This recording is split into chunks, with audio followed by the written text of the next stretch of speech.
Glenn, I'm so excited to be able to come to you all today to talk about green and healthy cleaning. Like she said, I am the Family and Consumer Science Agent in Carroll County, and I, along with my ag agent, Paula Burke, we have decided to do a homesteading series in our county as well because it has been such a popular topic. And this was one of the topics I covered last month with my county. And it was super popular. People learned a lot. And it's one of the things that you may not always think about when it comes to homesteading, but it is one of the topics of being able to be resourceful, using the things that you have in your home to be able to clean, but then also using things that are healthy. I teach this a lot, only in the homesteading series, but also to senior centers, to housing authorities, to just people that deal with asthma. So, like I do it at a lot of doctors' offices, just because a lot of people that have breathing problems and people that you may see that have asthma, a lot of these things are really vital to them because they can't use a lot of the cleaning products that we get on at the store on the shelves. And so, I'm going to kind of go through what this looks like, which on the next slide, let me see if I can get it. Yeah, so we're going to kind of talk about the importance of kind of creating a healthier home by reducing the use and storage of chemicals indoors. I'm going to kind of give you some tools, some recipes. I'm going to give you some information on how, if you don't want to create your own cleaning products, where can you look at the labels on products to see if they are considered a green cleaning product, the importance of storing these products in your home, and then how easily it is to make these products. I use all of these products in my home. When I started teaching this, I thought, well, if I'm going to teach this, I at least need to use the recipes myself to see how well they work. And so we have specialists at UGA that created these recipes. They are tested, they are safe to use. They have the certifications that everything is needed for you to use safely. And like I said, I've been using them for a while now and will not go back to the other products. So, like she said, if you don't want to unmute and ask questions, you feel free to add it to the chat. If not, please feel free to interrupt me to ask any questions. If it's just right then that you need to ask, I'm more than willing to answer. So let's go through this a little bit. So why green? Green cleaning, selecting cleaning equipment, greenwashing, and then poisons in your home. The last one always is one that people doesn't think about when it comes to cleaning products. But we're going to have just a few slides on poisons, poison control, and what you can do to make sure that your cleaning products are put up safe and that we kind of prevent any poisons that can happen in within our home. So why green? So there's a lot of people, you may see it all over, either whether it's social media, whether it's talking to someone, people are going green. And there's a few different reasons that people are deciding to go green, but the biggest reason is respiratory problems. So we're seeing a really huge spike in respiratory problems in people, especially asthma. And we know that cleaning products is one of the number one things that can cause breathing products in our home. We're going to talk a little bit about that. And then we also environmentally responsible choice. So reducing the use of natural resources when we do this. And then what you'll see throughout this, and one of the biggest things I hope you take away, is how much money it saves you to create your own cleaning products, and they work just as great. So sustainable practices in cleaning, where we're going to be talking about green cleaning products, there are things that you can do that are sustainable practices. And one of them is, we know, saving water by turning off tap between tasks. So we may see this a little bit. I know with my daughter, when she's brushing her teeth, we have the thing where, cut the water off while you're brushing your teeth to save water. There's other things that you can do to kind of help with that practice. Saving energy. So when doing laundry or running a dishwasher, you're always washing a full load. We're not just putting a couple dishes in there and then washing or doing the dishwasher 3 or 4 times a day. We're trying to add it all up and doing it once to kind of save some of that energy. And then the last one is reducing waste. So, reading labels, using the recommended amounts, and then using the products until they're finished. And that just means, not over consuming, over buying things when we can use what we have. And that helps as well. So just kind of wanted to put this up here. This is one of the first things we kind of talk about when we're talking about sustainability and things when it comes to cleaning. So this is one thing that we talk about, which is the health benefits. So sadly enough, people spend an average of 90% of their time indoors. And this may not pertain to you specifically, but overall, as a country, we spend 90% of our time indoors. And the level of organic pollutants are 2 to 5 times higher indoors than they are outdoors. So we think about being indoors. Usually the windows are not open. Usually the doors are closed. And so those levels of organic pollutants are going to double, if not triple, when you're indoors. And then we have something called VOCs, volatile organic compounds, and there's higher concentrations of some of these VOCs that leads to respiratory problems, especially among children. And I talk a lot of people with like newer, with families that have younger children. Maybe you just became a family of a baby, or you have multiple children. And a lot of the times they have asthma and they will come to me asking about this. And this is one of the first things they try to change inside their home to maybe help with the respiratory problems their children are dealing with. So there are sources of VOCs. There's paints, aerosol sprays, cleaners and disinfectants, air fresheners, hobby supplies, and then dry clean clothing. So the VOCs that a lot of these come off are all different. So paint's going to be a lot stronger than dry clean clothing, but these are just different areas that VOCs can get within our home. And VOCs, their health effects can be eyes, nose, and throat irritation, headaches, nausea, nosebleeds, vomiting, fatigue, and allergic skin reaction.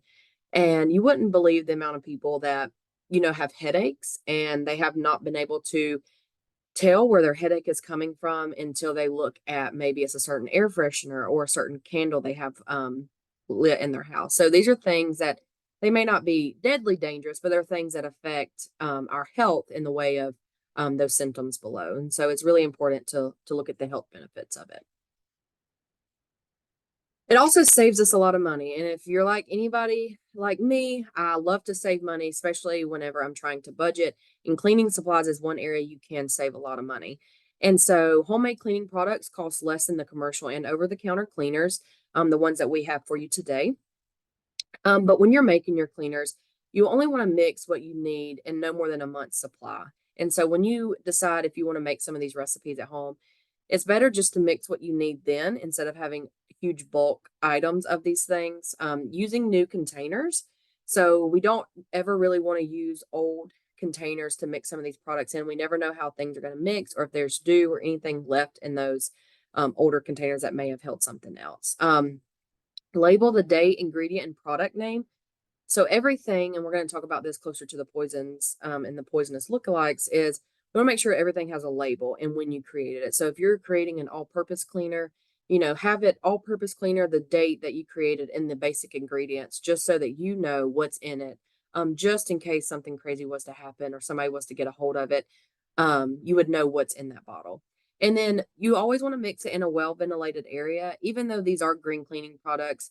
Sometimes it can get strong. And so we just want to make sure we're in an area that's very well ventilated. And then, of course, we want to make sure we're storing these items out of reach of children and pets. If it is the bottom, a lot of times these things are under our sink, which are perfectly fine, but having some type of lock or childproof lock on it, just so that our children and our pets cannot get a hold of them.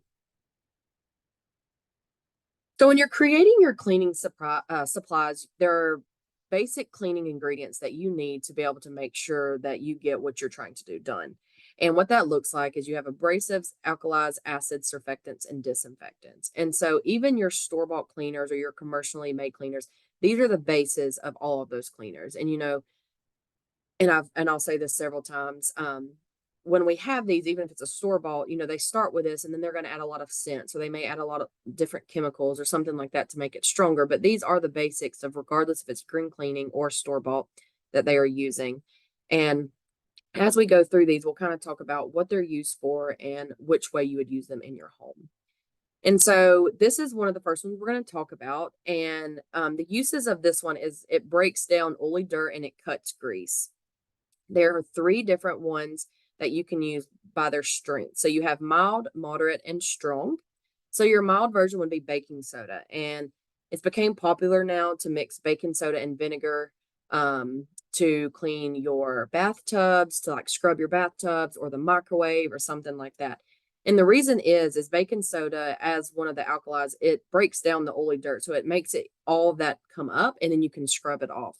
If you're wanting something more moderate, it would be borax, which you can see in the bottom right on my slides.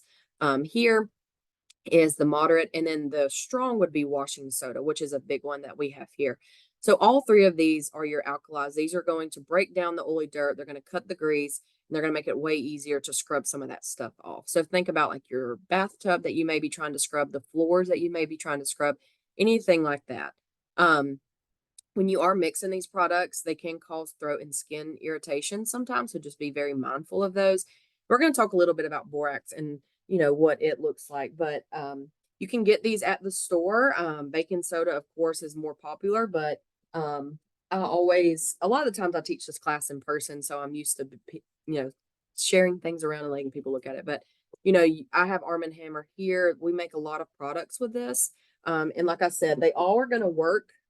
Baking soda is not going to work as strong as your washing soda. So you would choose depending on what you want to use. So there is a controversy issue going around this. And so we always want to bring this up when we're talking about it per UGA as well, is people are trying to say that borax can treat like hormone issues. But then also people are saying it affects hormone issues and things like this. And so it is a powdery white mineral that has been used for cleaning products for several decades, and it has many uses. However, we're never going to recommend you ingest it, which is what is coming out to be the new fad thing to do. And so what is happening is, while borax may be natural, that doesn't mean it's completely safe.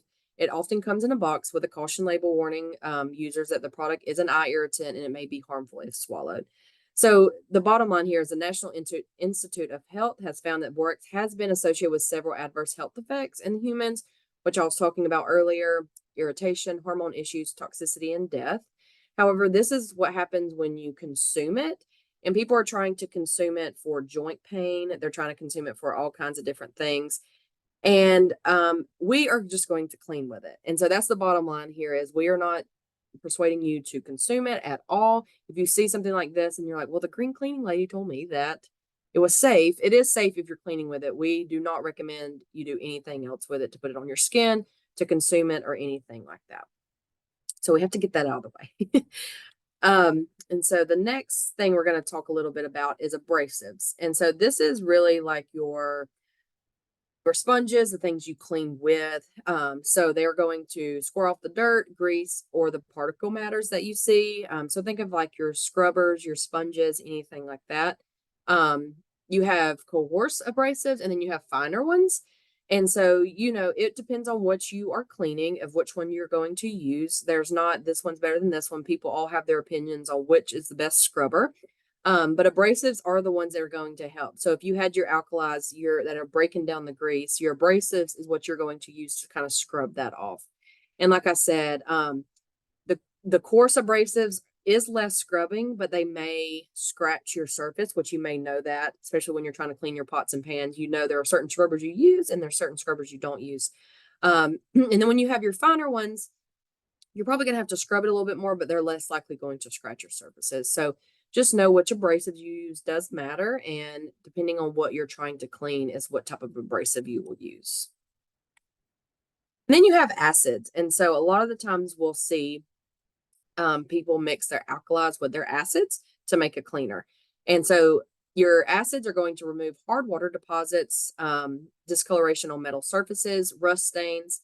And then the strengths of it is, think of like distilled white vinegar being the more stronger one of it, but and lemon juice being more mild. But you can interchange them, white distilled vinegar or lemon juice. They're the biggest acids that we use in cleaning products. I personally, whenever I'm making cleaning products, always use just a basic white distilled vinegar as my acid base. It's the easiest and it works the best in my opinion, but you can use lemon juice.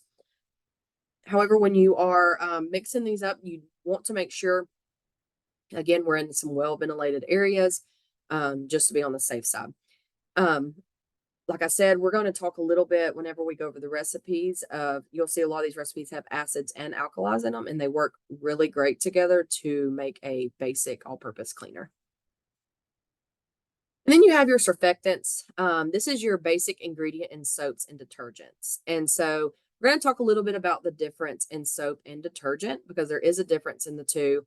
But this is what surfactants are. They're not disinfectants. So there is a difference in disinfectants and surfactants, but this is your basic ingredient in any type of soap or detergent. It's going to cut the grease, grab onto the dirt, and then remove it from the surface. And so just think of your basic soap. What it does, it cleans it, right?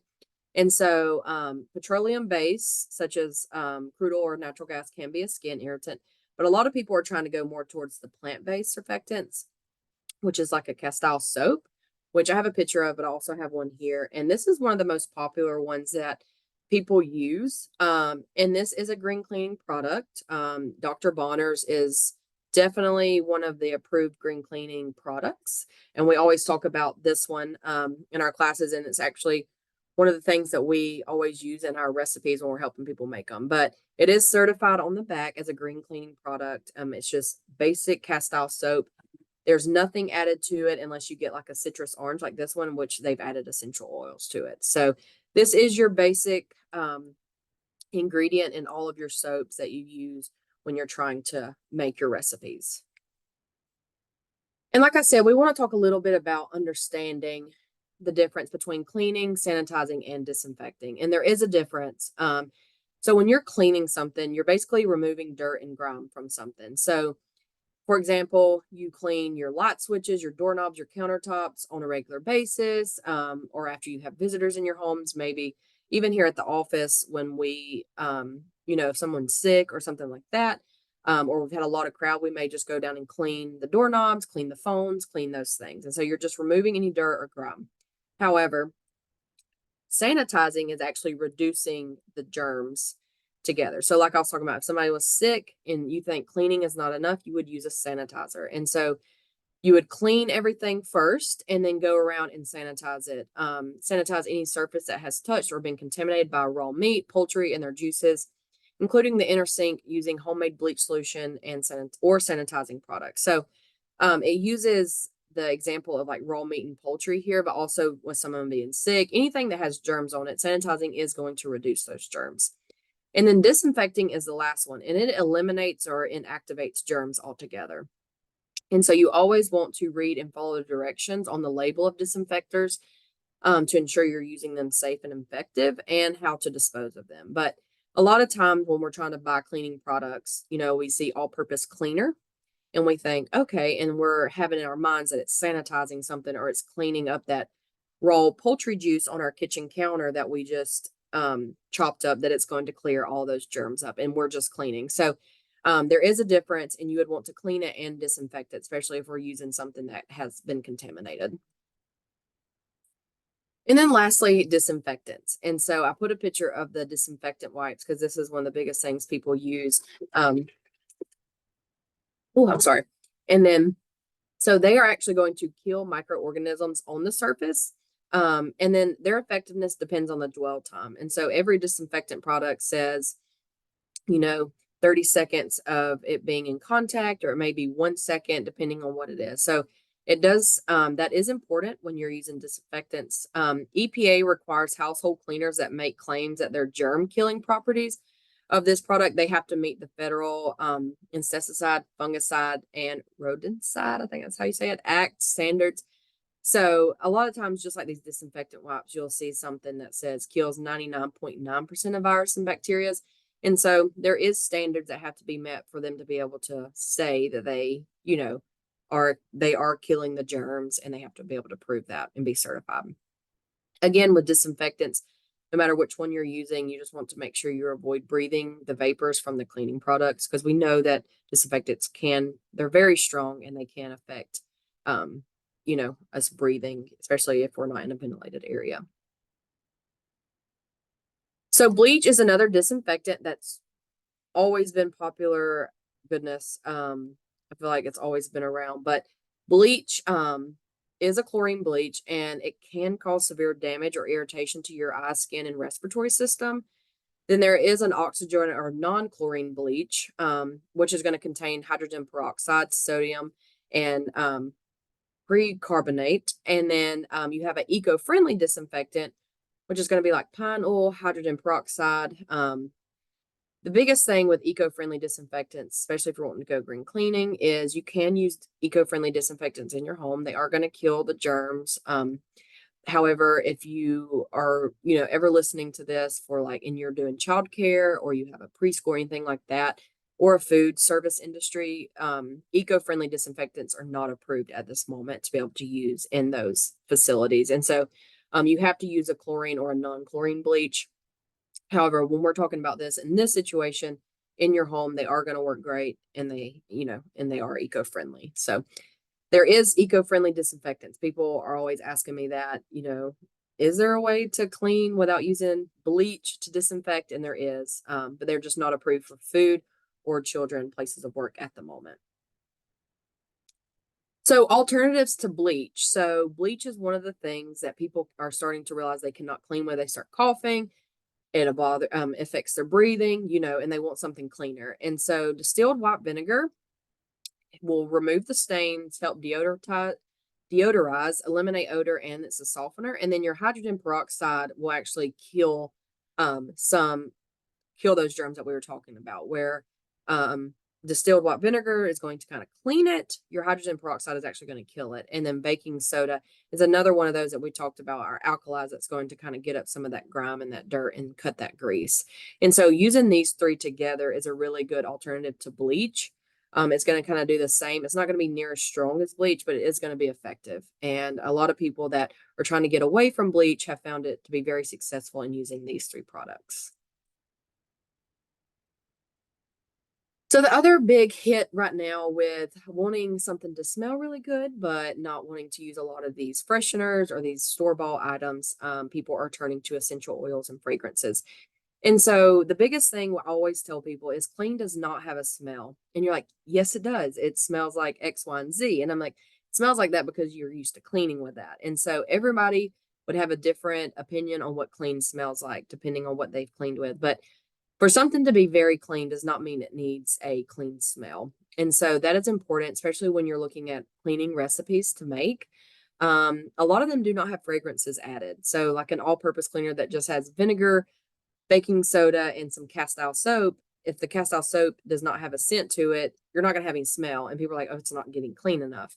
And I know that's embedded in our brains. However, it doesn't have a smell, and that you need to know that it is still clean, even if it doesn't smell good.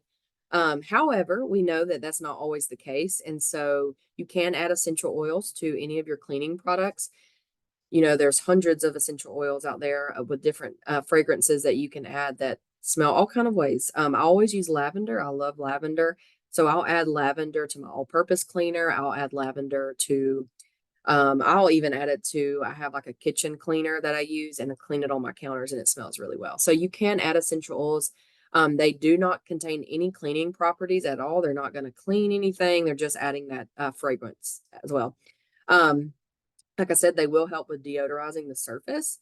There are some essential oils that are said to be like a antimicrobial, but there is more research that needs to be done in that area to be able to see how effective it is.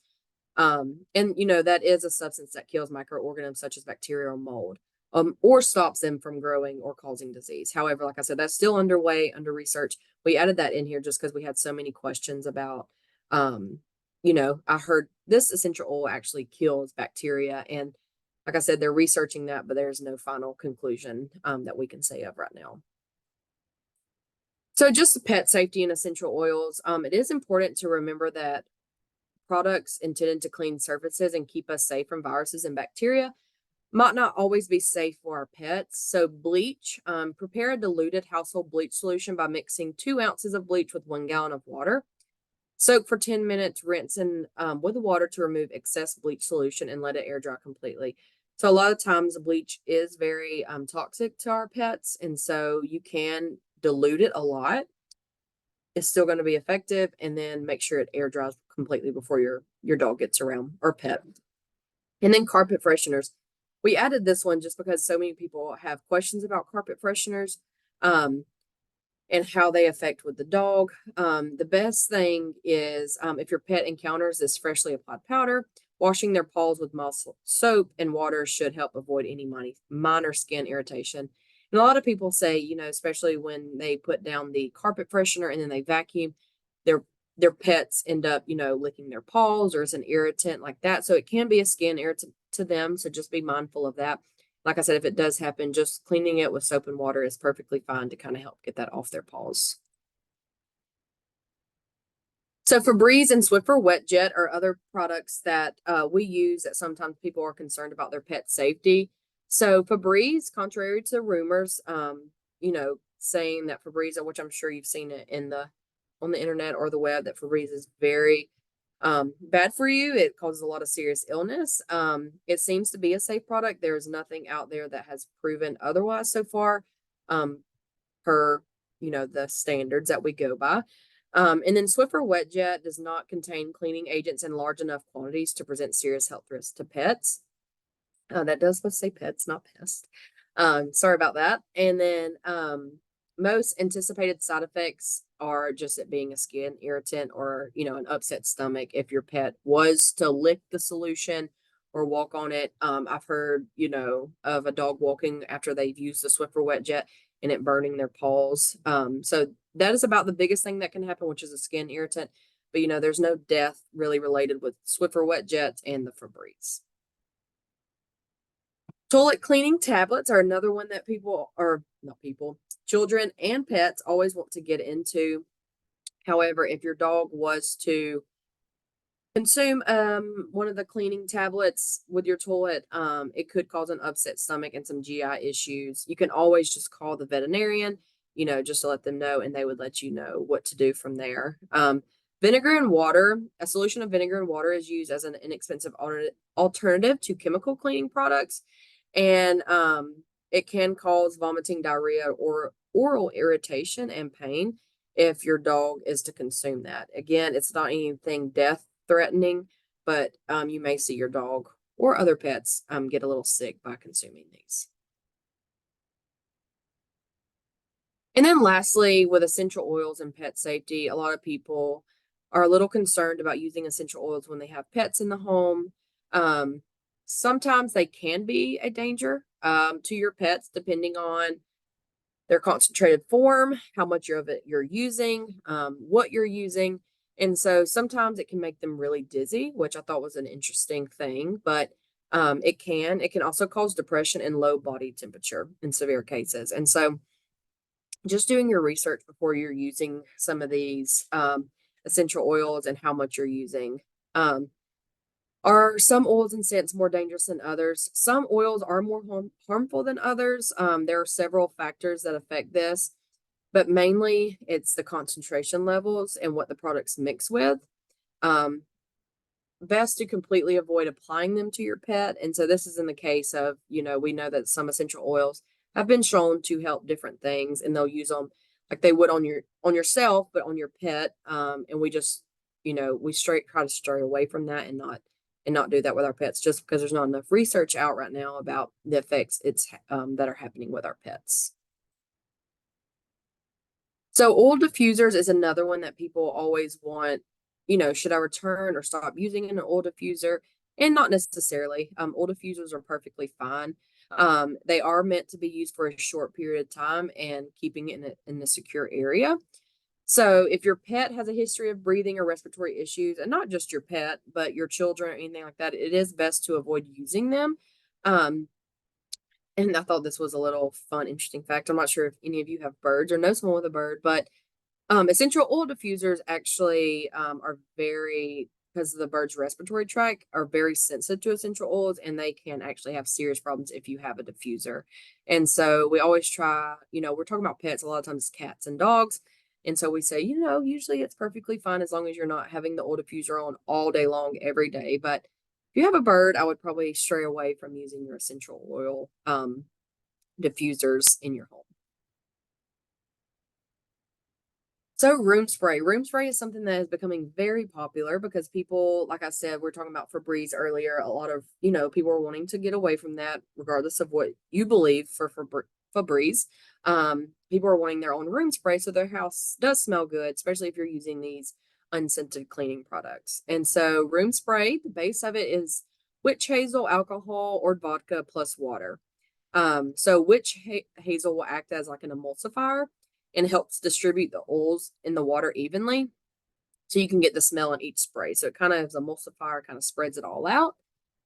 Essential oils of your choice. So you would do, this says 3 to 4 drops. Whenever I teach this class in person, we actually make essential oil room spray together.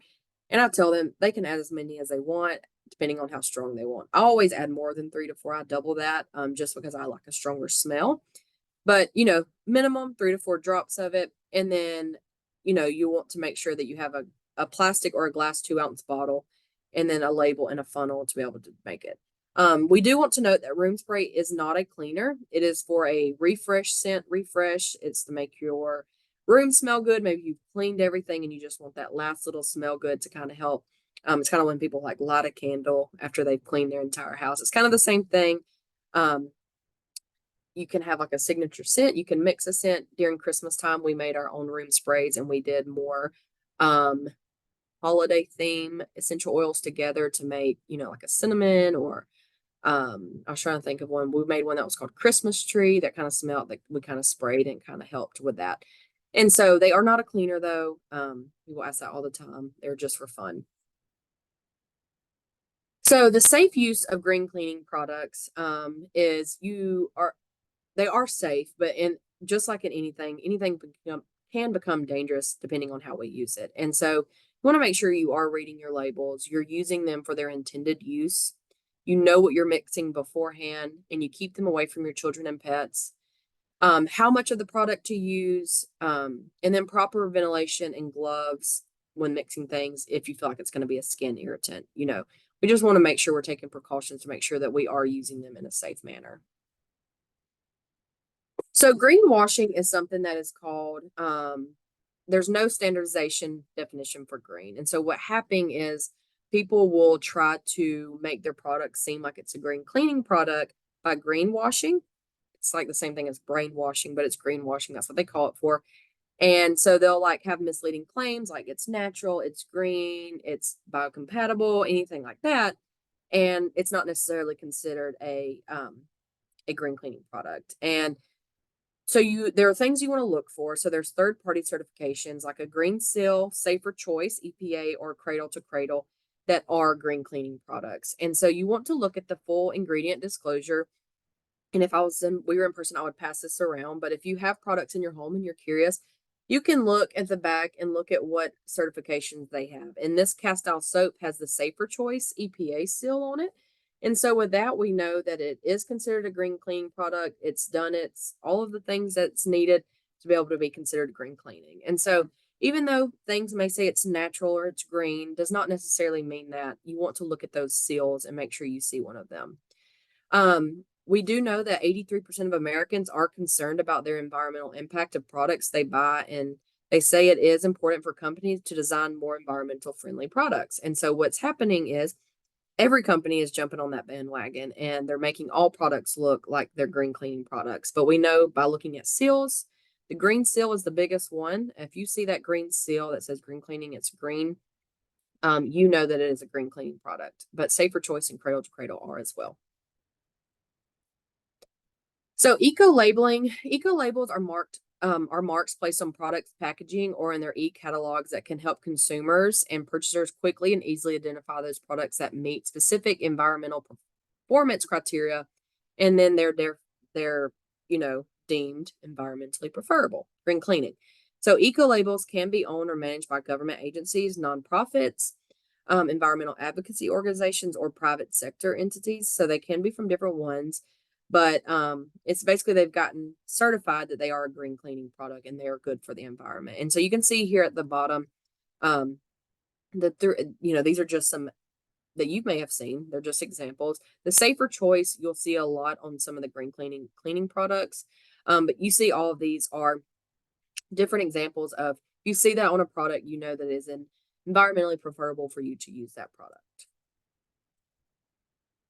So the EPA Safer Choice, there's about 1,900 products that currently qualify to carry the Safer Choice label. Every ingredient in the product must meet the strict safety criteria. So it cannot just be one ingredient in the product. every ingredient in that product that they make it with has to be meet the standard of this to have this label. The participation in the program is voluntary. So, it's not, you don't have to, pursue this label or anything. It is up to the business themselves. However, it is hard to get this because it is invested in heavy research. And you will be asked to be invested in heavy research. They have to pass criteria in product ingredients, performance, pH, packaging, and then they get audited every year with their products. And so maybe as a person that is trying to get this label, it seems hard, but it's comforting as a consumer knowing if we see the safer choice label on our products, we know that they've went through a lot and a good deal to be able to get that label, and that we can trust their all their ingredients in their product is considered deemed to be safe or environmentally preferable. So how to read a cleaning product label. And so one of the things I'm going to do is I always like to give a packet to all my participants that come to class, because again, we're not going to sit here and read every single thing on this. And so what I'll do is I'll send Brooklyn all the documents that I use in here, and then she can send them to you, and you can print them out or you can just read them on your own time. But there are ways to read cleaning products and disinfecting products. And like I said, I'm not going to go over this, but I want to send you this so that when you have time, you can kind of read it. But your cleaning products are going to have your directions, your caution warnings, your ingredients, and then the storage and disposal instructions. And a lot of the times, many of us do not read the entire bottle, right? We're just going to read the directions. What do I do? Okay, it says I just spray it, then I clean off. A lot of times people will look, okay, is this safe for the hardwood floors? Is this safe for the counter? And then we don't see anything else. And so the American Cleaning Institute kind of created these documents so that you can kind of learn how to read your products and what to look for. And then the same thing with disinfectants. You can see they also have product labels as well that you can kind of learn to read. So when you're trying to pick out a disinfectant, you know what to look for. So I was telling you, we put this in here just so you know, there is a difference in soap and detergent when you're looking at things. And I thought it was very interesting. It might have just been the nerd in me, but during World War I, and again in World War II, there was a shortage of animal and vegetable fats and oils that were used in making soap. So chemists had to use other raw materials instead, which were synthesized into chemicals with similar properties. And so these are what we know today as detergents. They are not the same thing. Common laundry detergents are often full of different chemicals, such as phosphates, surfactants, and then your soap is going to be from natural substances such as animal and vegetable fats and oils. And so when we see things like pure cast off soap, this is going to be different than a detergent. So when you're looking at laundry soap and laundry detergent, they are two different things, depending on if you make your own laundry soap or you buy the detergent. It is important to know there is a difference. So again, I can send this out, or you can take a picture of it if you're wanting to do this liquid laundry soap. But the American Cleaning Institute did come out with a liquid laundry soap. It took them a long time to come out with a certified laundry soap, even though people have been making their own for a while. But you take a bar of soap and you mix it with baking soda, washing soda or borax as our alkali, and then some essential oils if you want it. The soap granules, you want to either you can shave it yourself or get the actual soap granules yourself already made. You're going to add 1 liter of water and soap granules to a pot. You're going to heat it until it's diluted. Pour into a pail of 6-liter water pitcher, or however you want to keep it. Add the baking soda and the washing soda. Stir it until it's dissolved, and then add as many essential oils as you want. The soap does gel as it cools. And for hard water, add more washing soda. So what happens in this sense is it does gel up, and people when they make this are like, oh my gosh, how do I use this?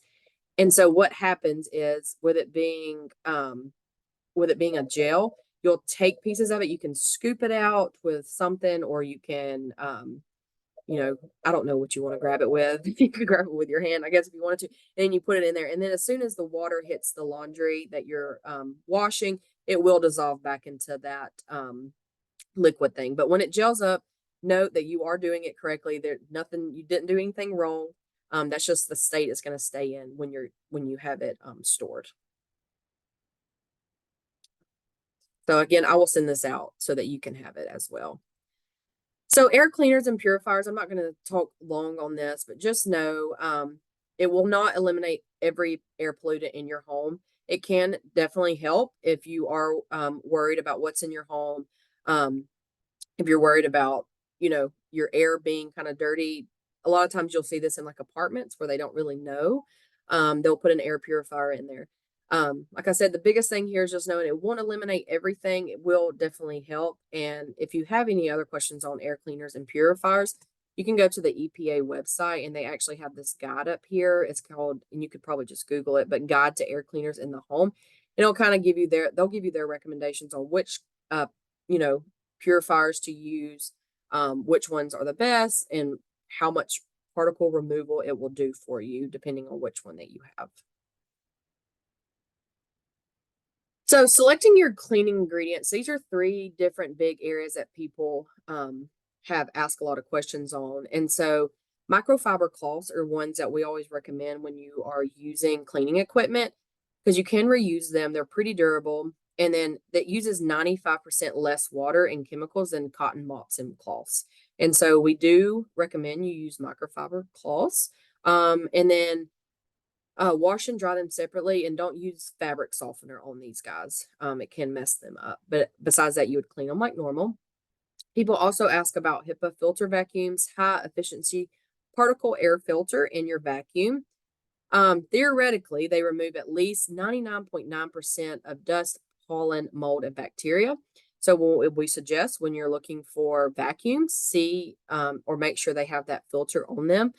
It will say on the packaging if it has a HEPA filter, if it does or it does not. You can find these HEPA filters on all kinds of vacuums. And then steam mops. Steam mops is something that's becoming really popular, and people ask me a lot, is this something I need to invest in? Is it going to make a difference? It does, it can really help with your hardwood floors, but a lot of the times they're not necessary. And then you need to think about your floor damage, mop pad cleanup, and temperature of the steam if you are going to use them. Like if you have laminate flooring, it has been known to damage some of the flooring with laminate flooring. And I guess that would depend on how the temperature of the steam of your steam mop. So this is where we would do a make and take activity. And so I just kind of want to walk you through this. I have 2. So I have an all-purpose cleaner and a spray cleaner. And so I did make a spray cleaner here. And so this one is a jasmine room spray. And so what you would do is to make this is I took, sorry. So I just buy the basic witch hazel, and it only takes about a teaspoon of this. It does not take much. And so what I would do is I fill about my bottle about halfway up with potable water, so drinkable water, distilled water up here. And then I add a teaspoon of witch hazel, and then I add whatever essential oil. So this one I have here is like a lemon and a sweet orange. And like I said, you can mix it all up, and you can look online for like if it's a certain holiday, like Christmas time, there's all those like Christmas tree scents, and I don't even know. There's so many. But you can make your own. But this one was jasmine essential oil. And so I just labeled it jasmine essential room spray. And then I've used this one in my office. It makes my office smell very, very good. Like I said, 3 simple ingredients. And then once I add the essential oils and the witch hazel, and it smells like I want it to smell, then I fill the rest of it up with water. And so you can refill these. I use the glass bottles. I got this one. There's like, you can buy these off Amazon in bulk. They're pretty inexpensive. And like I said, you reuse them. I also wanted to, I think Brooklyn, I will send, I was going to do a giveaway, but you know what? I'm going to send each of you a room spray and an all-purpose cleaner for joining the class. And so before we all leave after the end of this, make sure I know where to send that, depending on if you want to pick it up for Brooklyn at her office, or you want me to send it to your address. But I think there's enough of you that I could make all of you one, and you could try it out. The next one is an all-purpose cleaner. And so again, I use this one for my office. Again, it's the same brand, but it's a spray bottle. And the all-purpose cleaner is in this book that I will send to each of you. There is an online version, which I'm going to show you, but we also have these little booklets that has all of our green cleaning recipes in them. And I'm going to stop right here and kind of stop sharing my screen and show you the online version. Let's see if I can find it. So I will send this over, but this is the recipes for healthy homes. It was created by our specialists and some fax agents. And this is the first one is the all-purpose cleaner, and that's what this is. And so you mix the ingredients in a spray bottle or bucket, and then you can spray it and then you just clean it up. And so I use this all-purpose cleaner like in my kitchen. I added white vinegar, I added my washing soda, added the Arm & Hammer, and then I added castile soap, which is the Dr. Bonner's is the one I use. And so I mix those up with some hot water. You want it to be hot so that it mixes well. And then for my kitchen cleaner, I like adding the sweet orange essential oil to it because it smells great. And since it smells so lovely and it makes my kitchen smell fresh, I added it to it. And so I just, like if I'm done cooking, again, this does not disinfect or sanitize, it just cleans it off. So I'll spray it and just wipe my counters down after I've cooked something. It smells really great and it works perfect. I've used it at my house for a couple years now. But that's the all-purpose cleaner, but you can see it has cleaners for everything. So you have floor cleaner, wood cleaner, laminate floor cleaner, furniture polish, drain cleaner. I'm not going to go through all these because there's tons of them, but you can see there's one for almost anything. And it talks a lot about the, when we talked about the abrasives and the alkalis, it's going to use a lot of those. And so let me go back to my PowerPoint. And so that was the all-purpose cleaner. And so this one doesn't have a label, but you would label it all-purpose cleaner. And then, like I said, you can keep refilling it as much as you want. That small bottle has lasted me a while. It does not take much and it smells great. If you add like orange or lemon to it, to kind of give it that smell. And so those are the two make and take. Like I said, I'll send each person one of those. We'll talk after about where you want me to send those. But I thought it would be great for you all to try it yourself, buy a little gift of mine, and then you can make it yourself. And so the last thing, the last couple slides, like I said, I don't talk a lot about it, but I did want to touch on poison and poison control. And a lot of the times when we start making our own cleaning products, poison control is one thing we need to think about. Poison is any substance that can be harmful to someone if used in the wrong way, by the wrong person, or at the wrong amount. And so there is a national poison data system. From January to March, there was 45,000 exposure calls related to cleaners, disinfectants, and then there's been an overall increase of 20% from January of 2019. And so although these statistics are a few years old, they are just going up. And so people are seeing that they're getting calls about people being exposed to different cleaners and disinfectants and what to do. So that's why we talk a little bit about this in our green cleaning, just to be aware.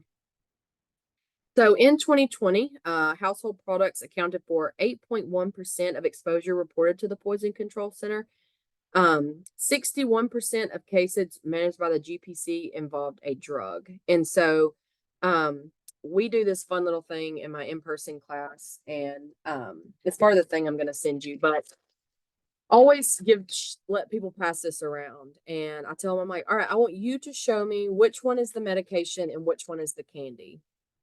And as you can see, you probably can barely see because it's online, but you know, one of these is candy, one of these is sweet, or one of these is sweet tarts, one of these is medicines. And like out of the gummies, one of these is medication gummies, one of these is candy. And so I always bring that up to people that when we're not labeling our products and we don't have things in their correct containers and we don't have it out of reach of our children, especially, and even pets, they're going to think that it's candy. They're going to consume it. Or even you know, if it's not labeled and you're in a hurry and you grab something that's not labeled, you don't know what you consumed. And so I thought it was really eye-opener that 61% of cases do involve some type of drug, whether it's medication or whatever it is, that can be really scary. You can see of all ages on the side, the most common substances. Cleaning is the second one, which is the concern for us when we talk about creating our own cleaning products. So how does it occur? You can ingest it, absorb it, inhale it. Animal and insect bites, think about poison that way, and then injection. And so again, the top 5 substance of children, the number one is cleaning substances. So household cleaning products is the number one. poison that we see in children. And again, the other thing I always love to do is I always show people like the little bottles. And one of these is apple juice and one of these is Pine Sol. And so one of them is a disinfectant and one of them is actual juice. And if these weren't labeled, children always are going to think, not much on their feet. Like this one's Gatorade and this one's Windex cleaner. And so they're colorful, they're pretty, they're blue, or they look like they're juice, and they'll consume it not knowing that it isn't the actual product. And so super, super important that we're labeling things and that we keep things locked away and away from our children and pets. So again, we're keeping things in our original container, in locked cabinets, proper container labels, and then we're making sure if they don't have a safety cap, we put something on it that they can't just get a hold of. Again, I just showed you this look-alike activity with my little fiction box is what I call it, but a toolbox. And you can see up there, you can see where people have like M&Ms and cold and cough that kind of look the same. Welch's Light and a cough syrup. So there are lookalikes that can be very, very dangerous. So just to kind of end it is creating a healthier home. You want to keep your home clean, contaminant-free, maintained, pest-free, dry, maintained, safe, and green. And today we talked about keeping our home green. But as Family and Consumer Science through Extension, we do have information on all 8 of these. Even though we just talked about clean, you can find things on the other ones as well. And so my last thing is I'm going to show you where you can find this information, and then I'm going to turn it over to Brooklyn. So let me stop sharing this and show you our website. And so our website, you can find it through Extension. You would look up Extension Housing and Home Environment, and it'll bring you to this page. And when you go down here, you'll see Healthy Homes here. And it says, once you click Healthy Homes. Victoria, will you reshare your screen? Oh, goodness, yes.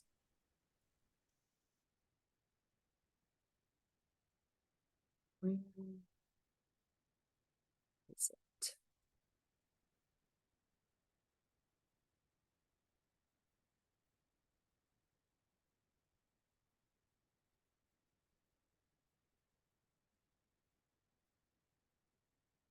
It's not showing up. Let's see. Oh, here it goes.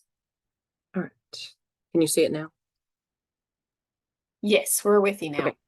Perfect. Thank you for stopping me before I said all of that. So you will go to the, let me go back then. You will go to the Extension Housing and Home Environment. If you just Google that, it'll come straight up. I'll send the link as well to Brooklyn. Once you get here, you can find radon testing, decluttering your home. But Healthy Homes is what we were under. And then here are 8 actions that you can do. And so, we did talk about green today, but you can click any of these and you'll find information on pests being ventilated. So think about mold removal, any of those. And it'll kind of give you options. You can learn about mold prevention and cleanup. You can learn about different cleanings that you can do to keep your house clean. Talk a little bit more about the vacuum, how to keep your house ventilated so that we can, keep those allergens, molds, and all that fun stuff out of our home. And so I would check out this website if you wanted any more information about what we offer.